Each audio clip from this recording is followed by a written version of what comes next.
मोहम्मद सल्लल्लाहु अलैहि वसल्लम। दुरूद पाक के हवाले से मैं अर्ज कर रहा था कि दुरूद पाक पढ़ना ये भी हुजूर नबी करीम अलैहिस्सलाम का जिक्र करने का एक जरिया है। शायद मैंने ये बात पहले भी सुनाई, आप लोगों ने सुना होगा वाकया। साहबे किराम अलैहिम रिदवान फरमाते हैं, रावी फरमाते हैं कि हम किसी जंग के लिए, किसी सफर के लिए हम जा रहे हैं, किसी जगह हुजूर नबी करीम अलैहिस्सलाम ने इरशाद फरमाया यहीं हमने ठहरना है, यहाँ हमने रुकना है, हमने आराम करना है। हुजूर नबी करीम अलैहिस्सलाम का हुक्म था, माना गया, सवारियां रोक दी गई, सामान उतार लिया गया, बैठ गए। अब जब साजो सामान निकाला गया तो हुजूर नबी करीम अलैहिस्सलाम की बारगाह में हाजिर होकर अर्ज की, या रसूलल्लाह सल्लल्लाहु अलैहि वसल्लम, खाने के लिए रोटियां तो है, सालन नहीं है। खाने के लिए रोटियां तो है, सालन नहीं है। अब मुझे बताइए साहबा किराम अलैहिम रिदवान का अकीदा कैसा प्यारा था।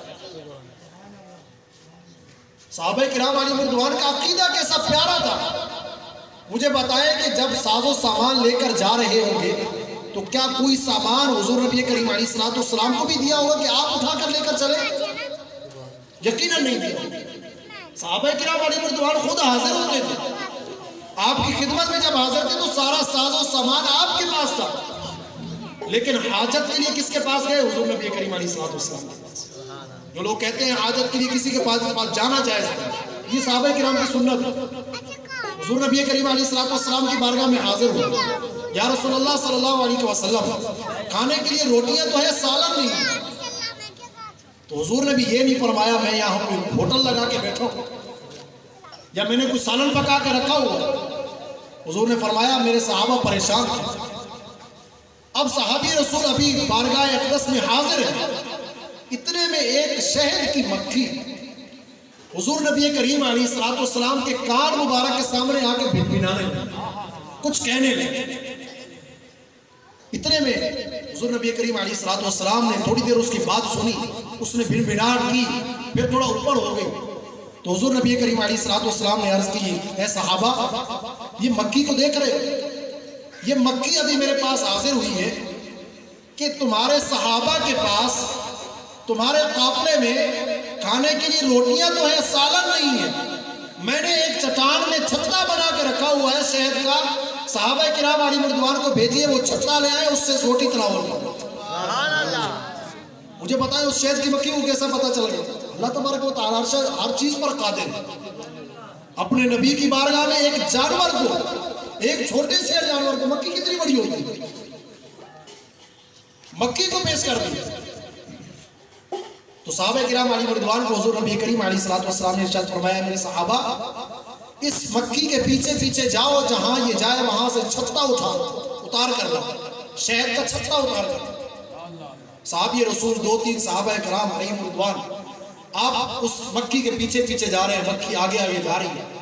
मक्खी जब वहां जाकर पहुंची जहां पर उसने छत्ता बनाया हुआ, जैसे ही वो मक्खी उस छत्ते के अंदर बैठी, सारी की सारी मक्खियां उड़कर एक साइड पे हो गई, छत्ते को खाली कर दिया।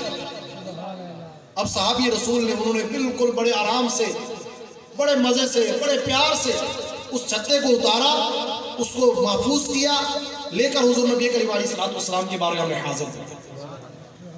हुजूर नबी करीम अलैहिस्सलाम ने फरमाया, मेरे सहाबा आओ खाना खाओ। अब शहद के साथ खाना तनावुल फरमाया गया। सुभान अल्लाह। इतने में फिर से वो मक्खी आई, हुजूर नबी करीम अलैहिस्सलाम के कान मुबारक में भिनभिनाहट करने लगे, बोलने लगे। तो सहाबे किराम अलैहिम रिदवान ने अर्ज किया, रसूलुल्लाह सल्लल्लाहु अलैहि वसल्लम हमें भी बताइए ये राज क्या है, ये कहती क्या है?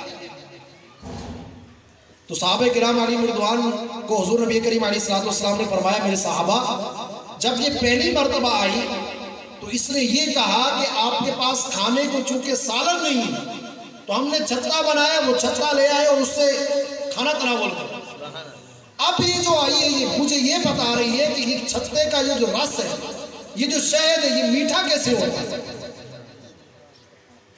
तो उस मक्खी ने कहा, नबी करीम अलैहिस्सलाम की बारगाह में अर्ज की, या रसूलुल्लाह सल्लल्लाहु अलैहि वसल्लम जब हम रस चूसने के लिए मुख्तलिफ फलों का, मुख्तलिफ फूलों का रस चूसने के लिए निकलती है, आते हुए हमारे अंदर एक सरदार मक्खी होती है, एक सरदार मक्खी होती है जिसके हुक्म से हम सारी चलती है।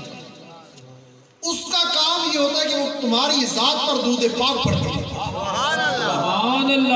तुम्हारी जात पर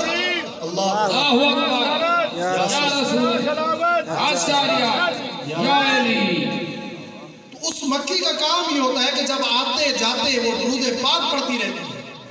जब हम रस चूसती है, फलों का फूलों का रस चूसती है, कोई कड़वा होता है, कोई तुरश होता है, कोई खट्टा होता है, कोई मीठा होता है, लेकिन जब हम जाकर छत्ते में रखती है तो पूरा का पूरा रस मीठा हो जाता है।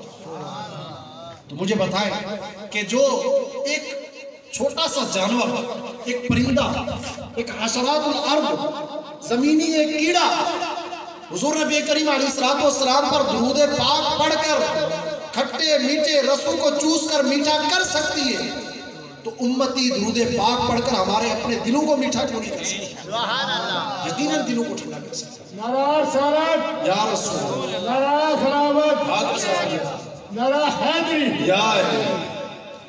तो हमें चाहिए हम दुरूद पाक पढ़ते रहे। हुजूर नबी करीम अलैहिस्सलाम पर दुरूद पाक पढ़ना इसका अपना मामूल बना, कसरत से दुरूद पाक पढ़ना। इस बारे में हुजूर नबी करीम अलैहिस्सलाम ने इरशाद फरमाया, अक़रबुकुम मिन्नी मजलिसन यौमल क़ियामा अक़रबुकुम अलैहि सलात, कि तुम लोगों में से क़यामत के दिन मेरे करीब तरीन वो शख्स होगा